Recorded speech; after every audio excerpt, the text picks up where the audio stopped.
Welcome to the reading of the book, Signposts on the Road to Success by E.W. Kenyon. My spirit goes with thee, little book of my dreams. Go waken the slumberer. Go strengthen the weak. Encourage the disheartened. To the lone dreamer speak, yes. Kindle within him a mighty desire. With dauntless ambition, set his spirit on fire. Keep at it. How did you ever do it? I can't see how anyone could do a thing like that. We were in a curio shop. On the table there was a whole army of little figures that had been whittled out by hand. What hours of work must have been spent on them. This friend of mine stood there and looking at them said, "How did you ever do it?" The man smiled and said, "I just kept at it." I went out of the door, I walked the street, and I heard those three words, kept at it, kept at it, kept at it. How they rang through my soul. That man had kept at it. He had put life into it. He had made a success. People were coming from all parts of the country to see the effect of that cultivated, trained genius. All the man had done was to train his mind and hand, and then whittle his dreams out of wood, of soft stone and ivory. I was thrilled through and through at the possibilities that were wrapped up in common folk like you and me. I heard a girl play the piano. She was not over 16. I knew something about music. We had a music department in our institution for many years. I looked into her face, and I whispered in my own heart, "Girl, you have spent hours pounding the keys, while other girls were walking the street. While others were sleeping, and mother was trying to get them out of bed, you were pounding those keys. You have lost a heap of good times, but what a musician you are." She kept at it. That is why she won. I stood with a man overlooking a beautiful farm in northern Maine. I said to him, "Who cleared this land? Who stumped it?" He answered, "Do you see that little log house down there by the creek? I built that, and wife and I moved into it before there was an acre of this land cleared. I vowed that I would clear every acre of it and put it into crops, and I have done it. That is the spirit that conquers. I vowed I would do it, and I have done it. I stood by the loom in the factory as a boy and vowed that I would become an educator. I did not know what it meant, but I knew that within me was a teaching gift, an undeveloped thing. I vowed I would do it. I did it. I was handicapped as few men have been handicapped, but I did it. I am passing it on to you to show that they cannot conquer you if you will to do it. Struggle to improve. In every effort, improve the dream. Every time you play that piece on the piano, play it better than you played it before. Every time you sit down to that typewriter, make up your mind that you're going to be more efficient than you have ever been. Make your brain work. It will sweat, but make it work. It will improve. It will develop until you become a wonder to those around you. Don't depend on an alarm clock. Don't depend on mothers waking you. Make up your mind that you will have the alarm clock in your soul. Never depend on another man's car. Get one of your own. Be self-reliant. Be punctual. Be diligent. Think through on every problem. Conquer your difficulties as a part of the day's job. We are out in the fight, and we will win the crown. Chapter 2. What have you in yourself? It is what you are, what you have in you that counts. It is the undeveloped resources in your mind, in your spirit, in that inward man that counts. It is the developing of the writer, the thinker, the teacher, the inventor, the leader, the business manager that is hidden deep in you that is important. I venture that every one of you young men and women who read this have in you one of these abilities.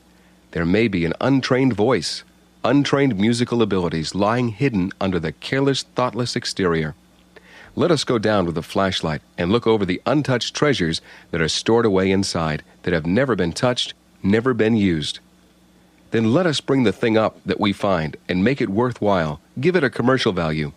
For remember that everything that goes toward making you a success is inside of you. The thing that makes opportunities, that makes money, that saves money, that creates new things, that brings together things that others have created but were unable to utilize, is inside of you. Find it and make it work. It is going to require a boss who is utterly heartless to rule over you. The boss is inside of you. There is a slave driver in there whom you must bring out. Put the whip in his hand and tell him to go to it and make you a success. There is something in you that can take these dreams of yours and make blueprints of them, and then can change the blueprints into buildings. It is there. That ability is there. No one else can train it. No one else can develop it. Someone else may set it on fire, but you can quench the fire by refusing to act. Remember that you must use the suggestions that come. You must rise up and put the thing over. You must drive yourself, for no one else can do it. Put yourself on a mental diet, not a diet of idle dreams nor idle fancies, but a diet of real mental work. Be mentally awake, diligent. Put your best into every day. Make up your day of saved moments, hours. You are out to win. You are out to conquer. You can do it. It would be different if this ability were in someone else and you were trying to awaken it. It is all in you, and you are going to put it over. Chapter 3. Using what is in you. There is a gold mine hidden in every life. Nature never made a failure. Every man has success hidden away in his soul. No one else can find it but himself. He holds the key to the hidden room. Failure comes because we never sought that hidden treasure. Failure comes because we tried to find it somewhere else. You can't find it anywhere else. Success, victory, achievement are in you. The exceptional people are those who develop what is within them. That quartet is winning fame and success because they developed what they had in them. Singly, they could not do it, but united, they make a harmony that thrills the heart. The soloist had it in her. It was there, and she developed it and made it of commercial value.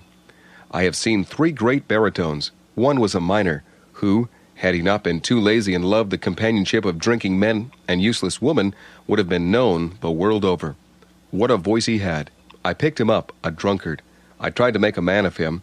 I bought him clothes. When it was known that Scotty was going to sing, the building could not hold the crowd. I said to him, "I don't know whether my pianist can play the pieces that you want to sing without looking them over." He looked at me with a peculiar expression and said, "I need no accompaniment." He stood by the piano that first night in his old mining clothes and sang. I closed my eyes and I couldn't locate him because his voice utterly filled that whole room.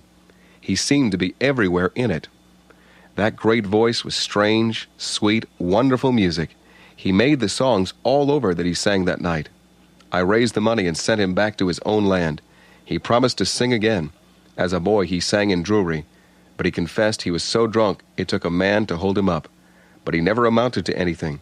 He did not develop the thing that was in him. Genius has grown up to weeds about it, just because they did not develop the thing they had. I know it is hard work, but you will learn to love hard work. There are no great gold nuggets lying on top of the earth now. You have to go down into the earth for them. You must dig for them. You want the applause of the world. You want money to buy fine clothes and build splendid houses. Awaken, young men. Go find that hidden place in your own nature.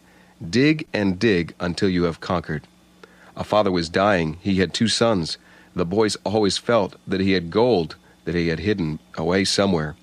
He had never been a strong, healthy man, so his farm was not developed. Back of the house, there was 10 acres of stump land. When he was dying, he said, "The stump lot." Again and again he said, "The stump lot." As soon as the funeral was over, the boys said, "The gold is out in the stump lot." How feverishly they worked. They tore up every inch of it, but they found no gold. Then the older one said, "We have the land in good condition.